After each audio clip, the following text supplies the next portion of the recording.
Hi there, Virgos. Welcome to your December 2017 tarot reading.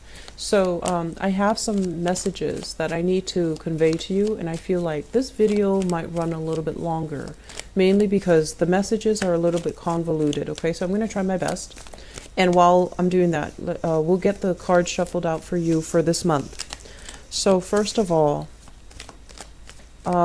they mention here very, very strong protection. You have some spirit guides, passed away loved ones from the paternal side of the family who are trying to come into the picture and communicate with you.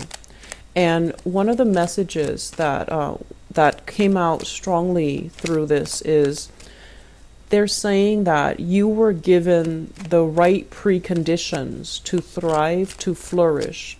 Once you achieve that apex of your potential, it's almost like some of you are coming into the month of December, almost there, almost at the apex of your ultimate achievement, of your ultimate potential.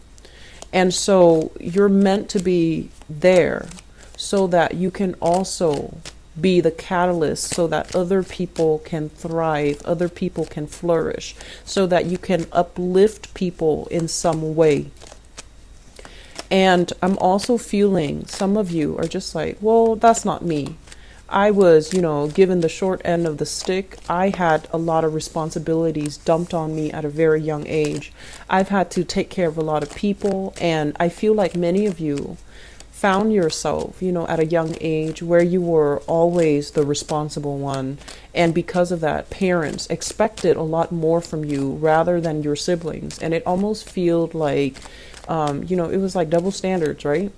And then others, you were always a lot more emotionally more mature than your peers. And so you felt like you had to sit through very tedious, very superficial conversations.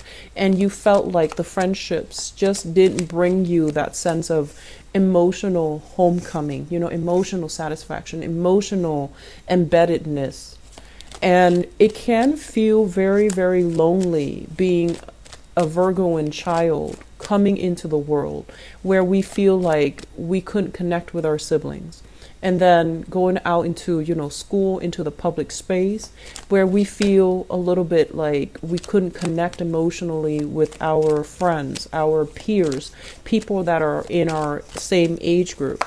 And then you find yourself, inevitably as an adult, and in every work environment, you outperform the people around you. And you're like leaps and bounds ahead of them in terms of your personal sense of work ethics, in terms of your personal sense of responsibility. And you might see some people reneging on their responsibilities, but getting ahead in life, reneging on, just like cutting corners, or people that talk really big, but when it comes down to how much do they really know, they might not be able to deliver. And you see them succeeding. You see them making strides in their professional life and making, really positive, professional upgrade. And you're just like, how is all of this fair? And so going back to the first message that I mentioned, you are given the right types of nourishment so that you can grow. And I'm given an image of a tree.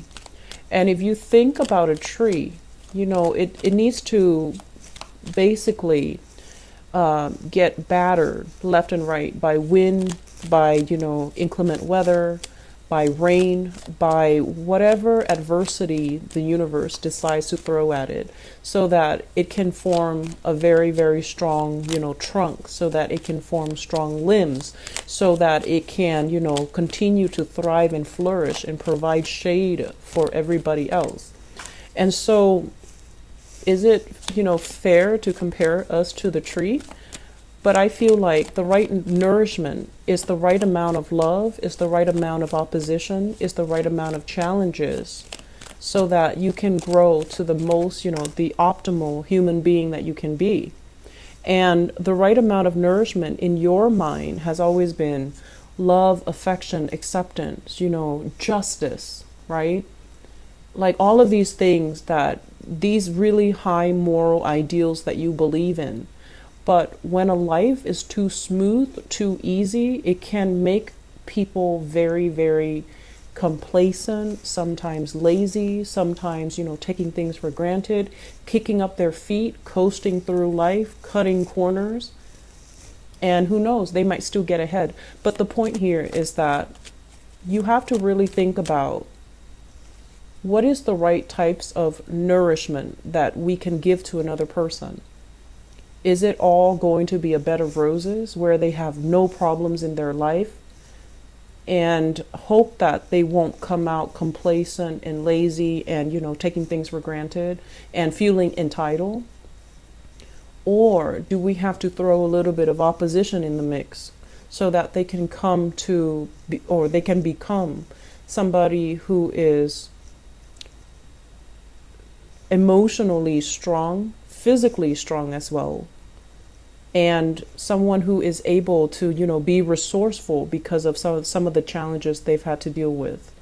Or they could, grow up in the face of opposition. It makes them, or it forces them to be a lot more clear-minded about what they believe in, defending their values and standing up for integrity and honor and all of those high moral ideals that you believe in. So, having said that, here's what I'm feeling. I'm sensing that this is a month where you kind of really look at and really, really look at, where did I come from? What environment did I grow up in? And how has it made me the person that I am today? And then how does that prepare me for the adversity, the challenges, as well as, the career path that I'm supposed to be in? So when I did your reading, I felt like, that astrology wheel. And the fourth house, which is about family, your roots, it's a psychic house. It talks about our insecurities as well, because all of it is, we are ultimately byproducts of our environment, of our childhood conditioning. And then in the opposite spectrum, in the opposite, the polar axis of that is the 10th house, which is your career house, how you make yourself known in the world, how you portray yourself in public, how you want other people to perceive you. And so if there are sore spots in your family sector, you need to take care of them. Otherwise, you're going to spend the rest of your life trying to compensate. So for example, if, there was a very intense, lack of affection in the household, you're going to go through life in your 10th house, not really knowing, how to command, not really knowing how to achieve compassion and respect for the people that you lord over, or the people that work with you, or the people that work for you. There's also, elements of abuse of power. And then likewise, if you're in a home environment where there has been a lot of control and dominance, and I almost feel like they're saying here, ego conflicts and issues of dominance. If we take that energy into the public space, and if we haven't healed from that and we take that into the public space, there is going to be tremendous abuse of power. So I want you to think about these things, okay? And then I'm going to go into the reading now. Think about those things, and we're going to talk about how everything ties in together, okay? So let me talk about you guys. First of all, we have here the Justice card. And I feel like this is not so much about, court cases, legal battles, or anything like that. I feel like it deals more with the way that you believe in justice, okay? I've worked really hard and I deserve this. The other person is cutting corners. They don't deserve a promotion. They don't deserve a pay increase. They don't really deserve, all the good things that are coming their way. So many of you, despite everything that you've been through, despite everything that I mentioned before, This sense of like, I'm a really good person. Why are bad things happening to me? Or why am I not getting recognized for the work that I do, for my skills, for my assets, for everything that I bring to the table? I feel like there is a sense here that they're reminding you, they're gently reminding you that you're seeing things from your own perspective. You don't know where the other person has been. So for you to say, or for one person to say, that person, you know, they slack off and they don't really deserve it. I feel like maybe they deserve a little bit of leeway. So maybe they need this pay increase, this promotion, a lot more than you do. Maybe they have other things in their lives that are kind of like spiraling out of control. So they really need this one boost of self-esteem. Otherwise, you know, their house of cards would crash. So I feel like it's really important for you guys to hang on, first of all, to these high moral ideals. But at the same time, do not be the person that makes these judgment about who is worth it and who is not. And especially do not turn this judgment, you know, this criticism onto yourself, where you feel like, am I really worthy? Am I really deserving? Because I feel like there is a big element here about you feeling that way, feeling like very exposed and very vulnerable, uncomfortable in your own skin, getting yourself into something that you're not emotionally or mentally prepared for, and then doubting your capabilities, doubting your skills. Am I going to float or am I going to sink? Am I going to be able to make it, or are other people going to laugh and mock and ridicule me? Okay, so this energy here, I feel that, you know, the fourth house, like I mentioned, it's a very psychic house, and it deals heavily with, you know, things that we hide from other people, things that make us really uncomfortable. And I feel for many of you, this is being in the limelight, being in the public eye. When you talk, a lot of people are going to be paying attention, being televised, being taken, having people taking pictures of you, and getting a lot of fame and recognition. And when it's in the reverse position, there's a sense about you where you are very, very private about your personal life. You don't want to, you know, take on that Leo quality where you are hogging the stage or you are revealing too much about yourself. So I feel like there is a major fine line here about you guys coming in this month where you have to be, where you find yourself in this position where you really have to, you know, hype up your skills. You have to really sell yourself, and you don't really know how, because your life is all about modesty. It's all about, you know, believing that good things will come to good people. But sometimes we need to give ourselves credit when credit is due. Okay, so if you meet somebody new and you want to impress them, you want to land that job, you want to get that loan, you want to get that grant, get that funding, you need to hype up your skills and your assets. You need to stop being bashful. You need to hype up, you know, the adversity. Where have I been? What, you know, situations have I had to overcome to get myself where I am right now? And how much determination I have, because I've overcome so much adversity in my life. So do not shy away from everything that made you who you are. Do not shy away from disclosing your past, because in the process of disclosing your past, even if something is might have been very painful, I feel like it's a very healing process, and it will allow you some insight, some wisdom into why things had to happen the way that they happen. They happened because you needed to have that sense of adversity at that age so that it can shape you to be who you are today. So I honestly feel like, you know, this is a month where if you don't believe in magic, if you don't believe in, you know, everything happens for a reason, you're going to come out of this month, and especially at the end of the Mercury retrograde cycle, December 23rd, you're going to come out of it thinking, I'm still alive and life is great and, you know, everything is magical. And so I feel like there is a fairy tale ambience that is happening through this entire Mercury retrograde cycle. You're going to come out of it with all the fog lifted, questions that were unanswered, things that were very unclear, people deceiving you, things that you might have felt like there's something up, but I can't really put my finger on it. All of that is going to clear up, and you're going to know exactly what happened and where you stand with people.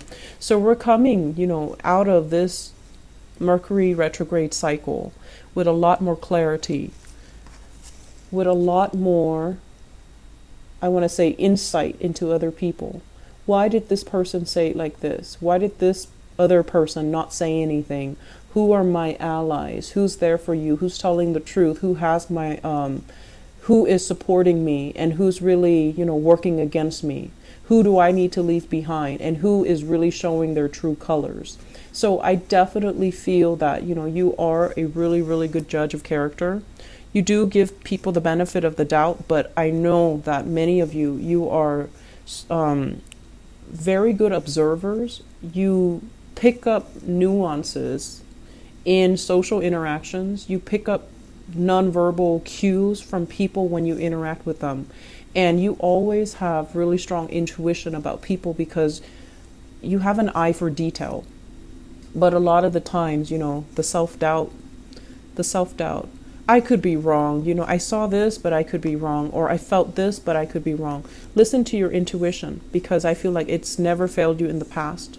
It's helped you survive some very perilous situations in the past. It helped you navigate things. It helped you find things when you needed resources, but resources were not available. Okay?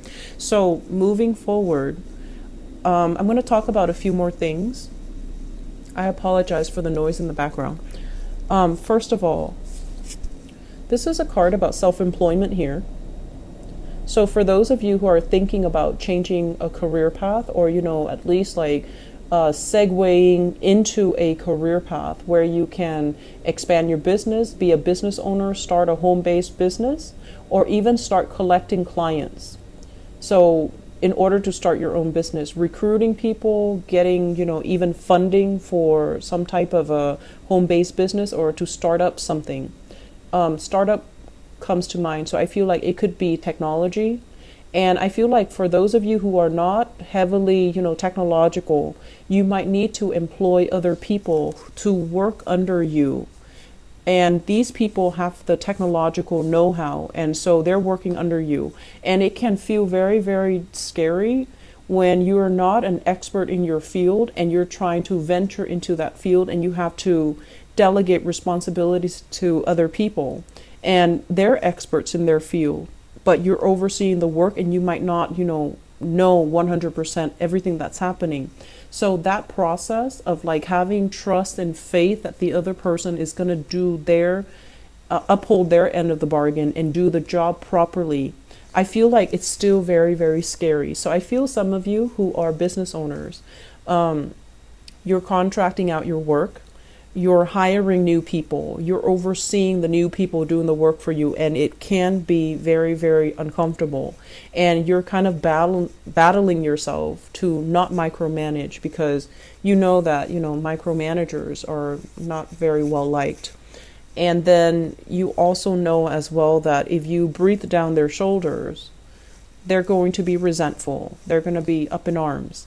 But you also know that you have to give them, incentives for them to work fast. You also know that you can't give them way too much leeway, because then they're going to feel like they're self-employed and they're going to work at their own pace. So trying to find this middle ground where we don't micromanage other people, but we don't at the same time become an absentee boss and just let the workers run the ship. I feel like it's a very, very fine line, and some of you need to find a way to rectify the situation. And I would say that, the best policy overall is to be very strict in the hiring process. Who you bring on board, do they have good recommendations? Doing that to begin with is going to save you a lot of trouble. So You're in the process of experimenting, and I feel like it's kind of like at the later stages of this process of experimentation, because you've already got some things finalized and you're already on track to recruiting possibly the best of the best and people that you trust. So I feel like there will be a lot of opportunities for collaboration. I feel that there will be opportunities, for leisure time, mainly because other people are doing the work. And you're not going to be terribly busy, so you definitely have enough time to start a new venture, to start a new business, to do something on the side to create money for you. Look into the stock market, look into, investment opportunities, and, studying something that you've wanted to undertake but didn't have the time in the past, okay? So moving into this month, there is going to be a major, major change and a major overhaul in your financial situation. We have here the Four of Pentacles and an Eight of Pentacles right on top of each other. So this is kind of like releasing something that is very security oriented, something that we were very, very fearful to let go because we feel like, what's the alternative? Once I let this go, what else is going to be in store for me? Am I going to be the same? And in the process of letting it go, I feel like there's a doubling in income. So for some of you, this could also be like mortgages, selling property, selling things that you don't need, putting things even online, and getting rid of things that are really, clogging up your life, that are really bogging you down emotionally and physically, okay?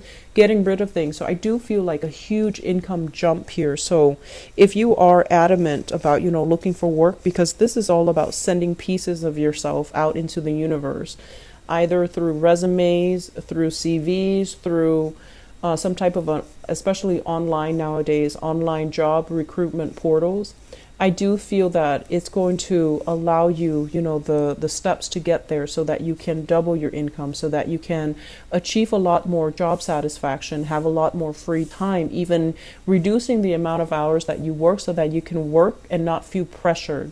So I feel that there is a process here of separation from a specific environment, releasing expectations and, releasing control in a situation.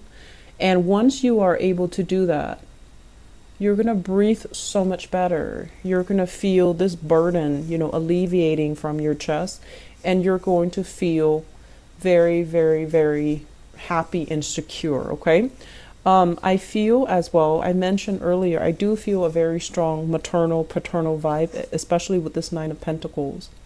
If you are at a point where career and work and money is flowing well, and you don't have to worry about, how you're going to make money, living from paycheck to paycheck. You don't have those concerns anymore. The major concern, I feel, is going to be family related, okay? And you're going to have to also relinquish control.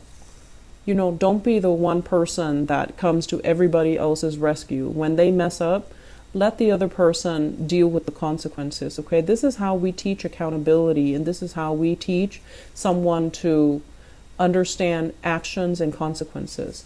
So this is a card kind of like, control. A lot of the times we intervene, we step in for somebody.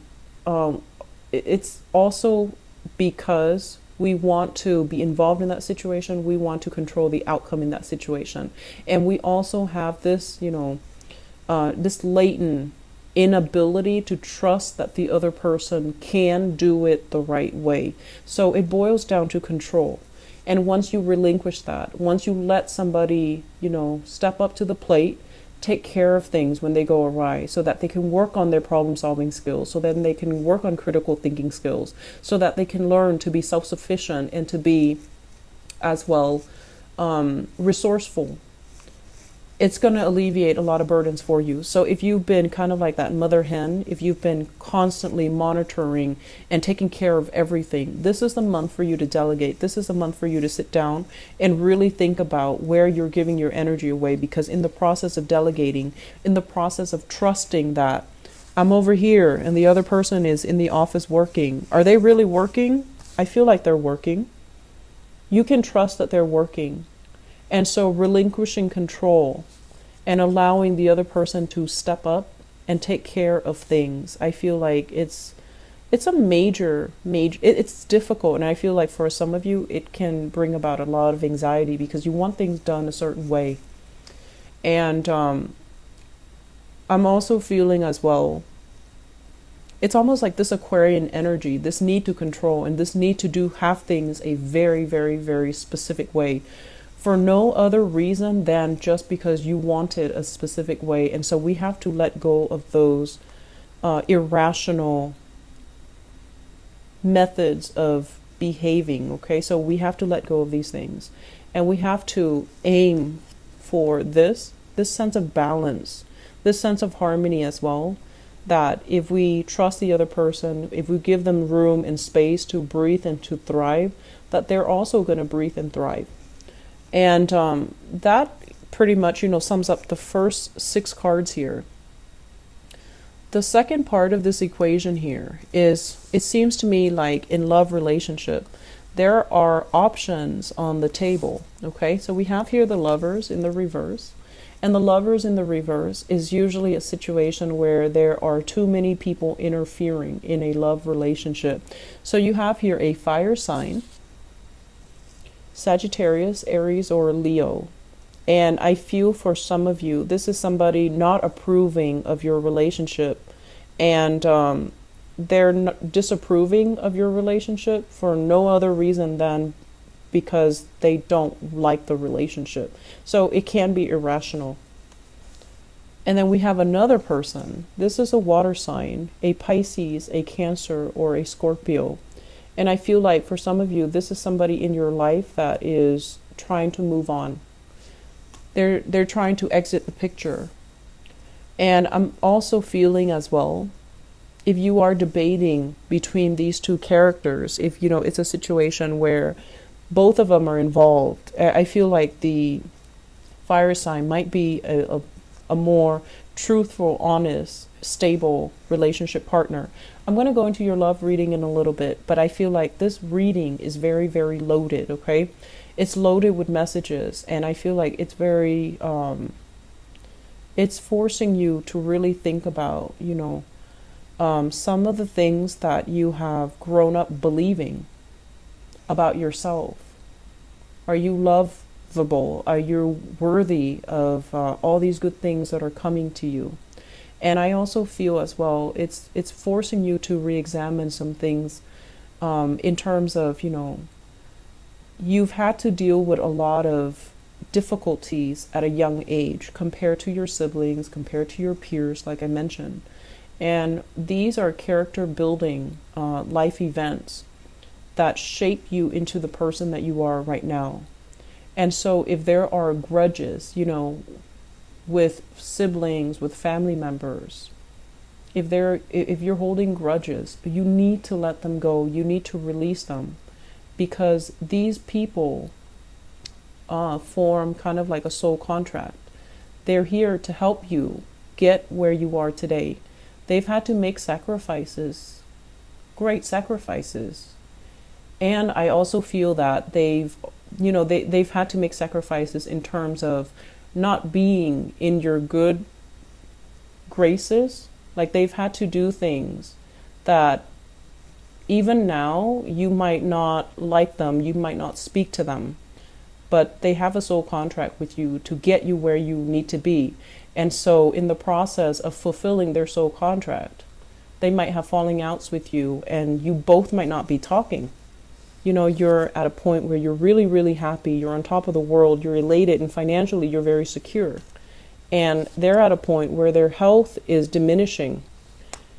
If you have these relationships, you need to reconcile, okay? Because they're there to teach you some things. And I feel like in our human forms, we don't always make the best decisions, and we don't always heed our higher intuition. But I feel like there's something more at stake here.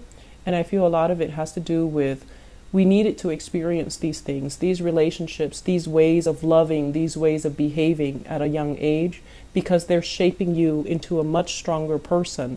If you didn't experience the adversity, you might be at this point taking everything for granted, coasting through life, and, you know, at the end of your life, having an easy life, but then not having that strength of character that comes with, you know, living a life of adversity. I hope that makes sense for you, Virgos.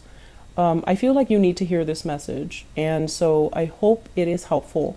You have a lot of good things coming into the picture, but I feel that we have to rectify some things from our past. We have to set the record straight. We have to heal from some things, okay, so that we can move forward. All right. Best of luck, Virgos. I will talk to you soon. If you're feeling frustrated, wait until the end of the Mercury retrograde cycle. Everything's going to seem a lot better. There's going to be clarity coming in, okay? You're not going to be walking through this fog anymore. Everything will start to make sense, okay? And especially other people's intentions, okay? So I'll talk to you guys soon. Take care. Bye-bye.